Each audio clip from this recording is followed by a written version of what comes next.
Aloha, this is Robbie Lee here with Imua Ukulele Inc., shooting from our factory here in Honolulu, Hawaii. Today's Uke Tips is all about the Rosewood Fretboard, what it takes to make it, and what makes Imua different.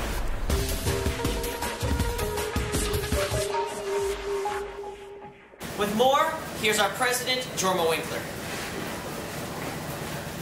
Aloha.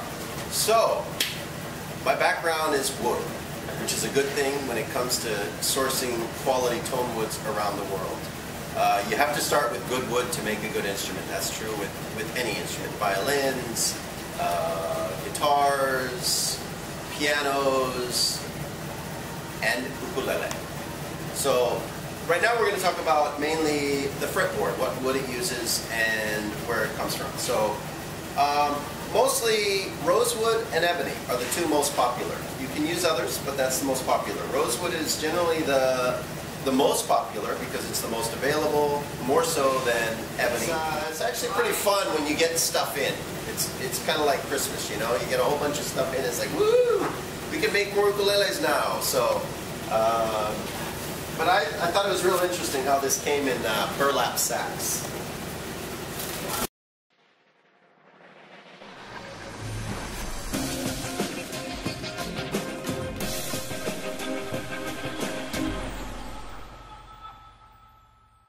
Here is, I just opened one big batch. We got three, I think there's like 600 fingerboards here. We use templates to inspect, cut out, trace out, pretty much everything we do, we use a lot of templates. That keeps us consistent. So, and they also use clear templates. So you can see knots, you can see the defective behind it. So we go through and we take our template, put it on and go, okay, this is going to be a tenor fretboard, and it goes in the tenor fretboard area. A little shorter. So these would be our concert and soprano. We'll talk a little bit about color. Generally this dark, deep, dark purple, you can even see the difference right here, is generally more preferred and more desired in the industry. It doesn't mean better quality. It's just a looks thing. It seems like people like the darker is the better, which kind of leads you to the ebony.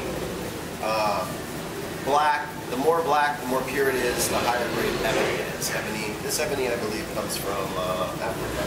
There's also a few different ebonies. Rosewood actually comes from all different countries, not many different countries. There's Indian rosewood, which actually comes from also Indonesia. It's the same species, but there it's called sonokeling. That's a little bit lower quality than our East Indian rosewood we get from India directly. Many of the larger scale Chinese factories are using a lot of sonokeling. They'll say Indian rosewood, and that's perfectly fine. But you kind of notice the difference. It gets gray and brownish texture. You don't get splinters, basically. Once you get this smooth down, nice, the oils in it, the fibers don't come out, you don't get splinters, which you don't want while you're playing an ukulele. That would really suck and hurt. Ebony also very smooth. Over time, your finger oils will really make this nicer. Braided out, we get our CNC'd, meaning it gets the shape and the lines and the inlay dots are all produced with a CNC machine, which is generally just, you get perfection every time. Humans make mistakes.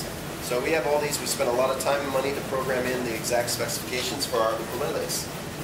And then you'll see, we get them back here, we put in the dots, put in the side dots, and we put in the fret wire. There, we bring Robbie in to show you the fretboard on a finished tube and play a little bit for you. Mahalo for listening. Thanks, Jorma. So what makes Imua different is going to be the materials that we use. And we really want to make that known to you the viewer, and more information about what's going on. Without further ado, here's a fretboard. See the double dots on the 7 and the 12.